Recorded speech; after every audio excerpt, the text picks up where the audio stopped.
हरे कृष्ण राधे राधे। मु स्वागत करुछि आम यूट्यूब चैनल राधे गोविंद को, जोठारे आमे जानती आम संस्कृति परंपरा पूजार विधि विधान विषय रे। आसंतु आमे जानिबा अनाथर नाथ बलियर भुज ए देश ए राज्य ए समाजर बड़ ठाकुरंक विषय रे। आम पुरी जहाँ शंखक्षेत्र नाम नामित महाविष्णु बा स्वयं जगन्नाथ भ्राता बलभद्र और माँ सुभद्रा जोठारे अधिष्ठित अटंती, स्वयं माँ महालक्ष्मी जोठारे अन्नपूर्णी विराजित, से ही बड़बड़िया सातंक राय दामोदर बेश विषय रे चलतु किछि तथ्य जानिबा। भारत भूखंड मध्य चारिधाम अति विचित्र, ता मध्यरु उत्कल अवस्थित पुण्य नीलाचल शंखक्षेत्र जहाँकि मर्त्य वैकुंठ अटे। महाप्रभु नित्य नीलाचल नाथंक पवित्र लीला निकेतन यही जगन्नाथ धाम। नीलाद्रीनाथ जगन्नाथ हेउछंती एही पीठर मुख्य देवता, से हेउछंती प्रति ओडियार मौड़मणि। अनाथर नाथ कला ठाकुर भौणी सुभद्रा और भ्राता बलभद्रंकु नहीं श्रीक्षेत्रर गौरव मंडन करिथांती। श्री लीलामय अनंत ब्रह्मांडर अधीश जगन्नाथ लीला भितरु गोटे लीला राय दामोदर बेश। किंबदंती जहाँ लोक मानस पटरे कथित हेउछि, यह लोक विश्वास अटे। जगन्नाथ महाप्रभुंकर बेश परिपाटी लीला अनन्य अटे। यही परंपरा मध्यरे अनेक झड़झंझा आसीथिले मध्य यह तिष्ठि रहिछि। लोकमानंकर विश्वास आस्था भक्ति जगन्नाथ संस्कृति को बंचाई रखी। कार्तिक मासरे विष्णु को दामोदर नाम पूजा करा जाए। मास मध्यरे पवित्र और विष्णुंकर अति प्रिय मास यही कार्तिक मास। प्रति वर्ष आश्विन शुक्ल एकादशी ठारू कार्तिक शुक्ल दशमी पर्यंत महाप्रभुंकर यही राय दामोदर बेश लगी हुए। यही बेशर बहु पौराणिक भित्ति विभिन्न पुराण रे रहिछि। श्रीजगन्नाथंकर कार्तिक मासर नाम हेउछि दामोदर। यही संपर्क रे द्वापर जुगर श्रीकृष्णंकर एक लीला जड़ी। आपण माने जानिथिबे दामर अर्थ हेउछि दौड़ी एवं उदरर अर्थ हेउछि पेट। धन गर्भरे अंध होई कुबेरंकर पुत्र नलकुबेर ओ मणिग्रीव कार्त्य व्रत और अकार्त्य व्रत यज्ञ भूली जाइथिबारु मुनिश्रेष्ठ नारद सेमानंकु अभिशाप देइथिले।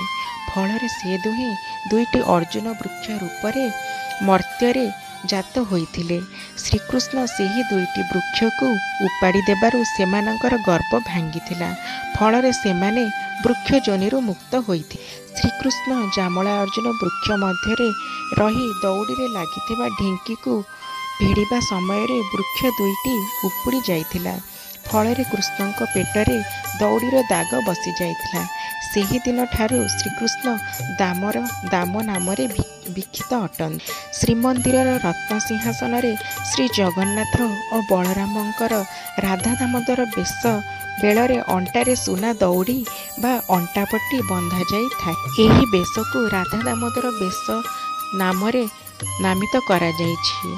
तो चलतु जानिबा एही राधा दामोदर बेश को काहींकि राय दामोदर बेश कुहा जाई थाए।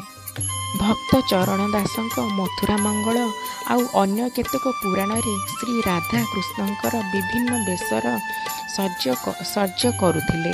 एही गोटी बेश राधा को अति प्रिय होइथिबारु एही बेशर नाम को राय दामोदर बेश नाम पड़िला। एही मासरे महिला माने राय दामोदर व्रतरे श्रीकृष्णंक सहित रायଙ୍କୁ एवं राधाराणी को पूजा करि थान।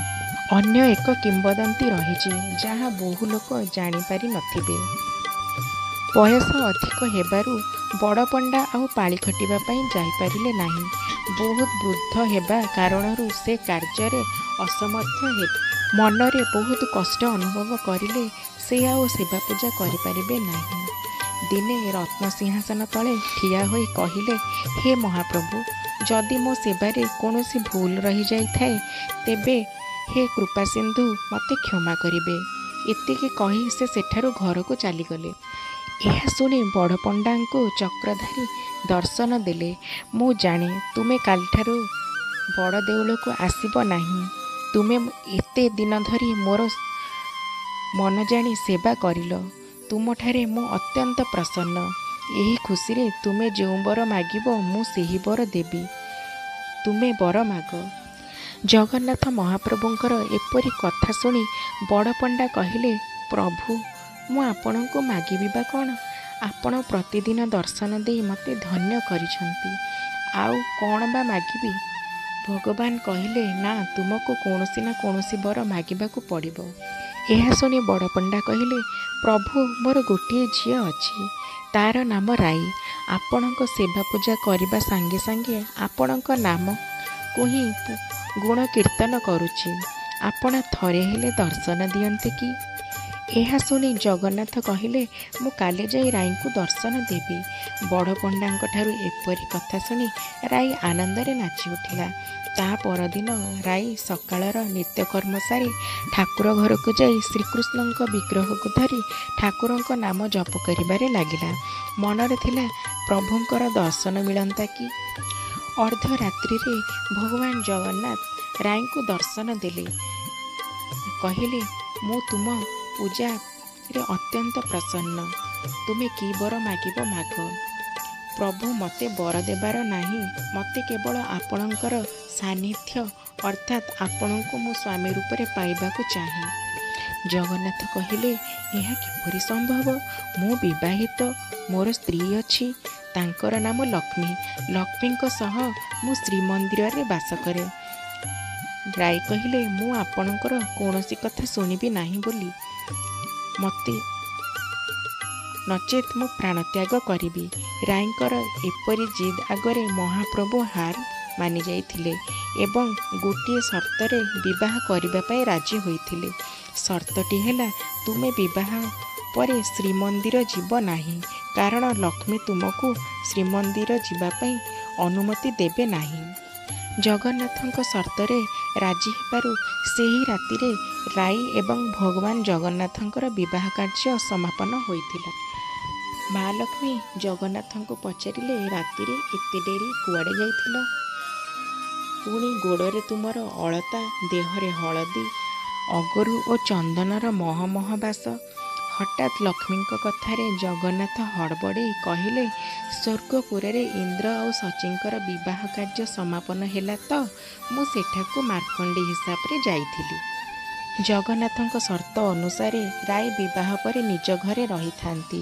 ଏହିପରି କିଛି ଦିନ ଗଲା ପରେ ଦିନେ ନାରଦ ବଡ଼ପଣ୍ଡାଙ୍କୁ ଯାଇ କହିଲେ, ଝିଅକୁ ତ ବିବାହ କଲ, ଆମକୁ ନିମନ୍ତ୍ରଣ କଲ ନାହିଁ। ତେବେ ତୁମର ଜ୍ୱାଇଁ କିଏ? ବଡ଼ପଣ୍ଡା କହିଲେ, ସ୍ୱୟଂ ସେହି ଶ୍ରୀ ଜଗନ୍ନାଥ। ଶ୍ରୀମନ୍ଦିରକୁ ଯିବା ପାଇଁ ଝିଅକୁ ବାରଣ କରିଛନ୍ତି, କାରଣ ଲକ୍ଷ୍ମୀ ଠାକୁରାଣୀ ରାଇଙ୍କୁ ଶ୍ରୀମନ୍ଦିରରେ ପ୍ରବେଶ ପାଇଁ ଅନୁମତି ଦେବେ ନାହିଁ।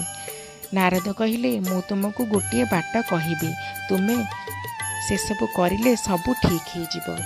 ବାଟଟି ହେଲା, ସକାଳୁ ଯାଇ ଶ୍ରୀମନ୍ଦିରରେ ଲକ୍ଷ୍ମୀ କରୁଥିବା ସମସ୍ତ କାମ କରିବାକୁ ହେବ। ଯଦି ଲକ୍ଷ୍ମୀ ଦେଖି ପଚାରନ୍ତି, ତୁମେ ସତ କଥା କହିଦେବ। ନାରଦ ଯେଉଁଭଳି କହିଲେ, ରାଇ ମଧ୍ୟ ସେହିଭଳି କରି ଚାଲିଲେ।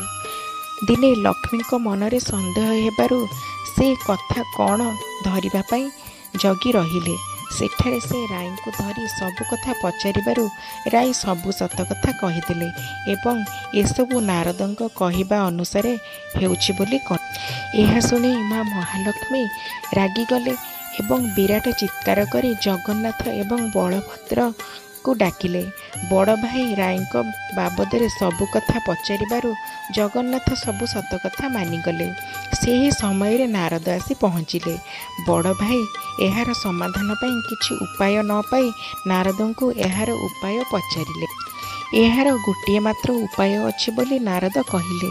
ସେ ଉପାୟଟି ହେଲା, ଜଗନ୍ନାଥଙ୍କୁ ବର୍ଷକୁ ମାତ୍ର 25 ଦିନ ରାଇଙ୍କ ପାଖରେ ରହିବାକୁ ଦିଆଯିବ। ବାକି ସବୁଦିନ ସେ ଲକ୍ଷ୍ମୀଙ୍କ ସ୍ୱାମୀ ହୋଇ ଶ୍ରୀମନ୍ଦିରରେ ରହିବେ। ସେହି ସମୟଟି ହେଲା ଆଶ୍ୱିନ ମାସ ଶୁକ୍ଳପକ୍ଷ ଠାରୁ ଏକାଦଶୀ ଠାରୁ 25 ଦିନ।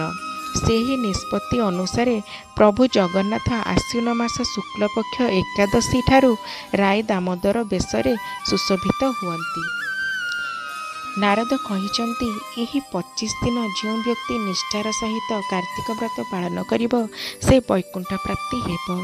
ଏହି 25 ଦିନ ପର୍ଯ୍ୟନ୍ତ ମହାପ୍ରଭୁଙ୍କର ସକାଳ ଧୂପ ପରେ ଏକ ବିଶେଷ ଭୋଗ ଲାଗି ହୋଇଥାଏ। ଏହାକୁ ବାଳଭୋଗ କୁହାଯାଏ। ଏଥିରେ ଖଇ, ନଡ଼ିଆପାତି ଓ କୋରା ଭୋଗ ହୋଇଥାଏ। ଏହିପରି ମହାପ୍ରଭୁ ଦୀର୍ଘ 25 ଦିନ ଆମକୁ ରାୟ ଦାମୋଦର ବେଶରେ ଦର୍ଶନ ଦେଇଥାନ୍ତି।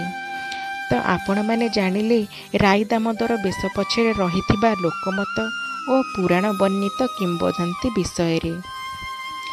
ଏହିପରି ସୁନ୍ଦର ସୁନ୍ଦର କଥା ଜାଣିବା ପାଇଁ ଆମ ଭିଡ଼ିଓ ଦେଖନ୍ତୁ ଏବଂ ଆମ ଚ୍ୟାନେଲକୁ ସବସ୍କ୍ରାଇବ୍ କରନ୍ତୁ ଏବଂ ବେଲ୍ ଆଇକନ୍କୁ ପ୍ରେସ୍ କରନ୍ତୁ, ଯାହାଦ୍ୱାରା ଆମେ ଅପଲୋଡ଼ କରୁଥିବା ସମସ୍ତ ଭିଡ଼ିଓ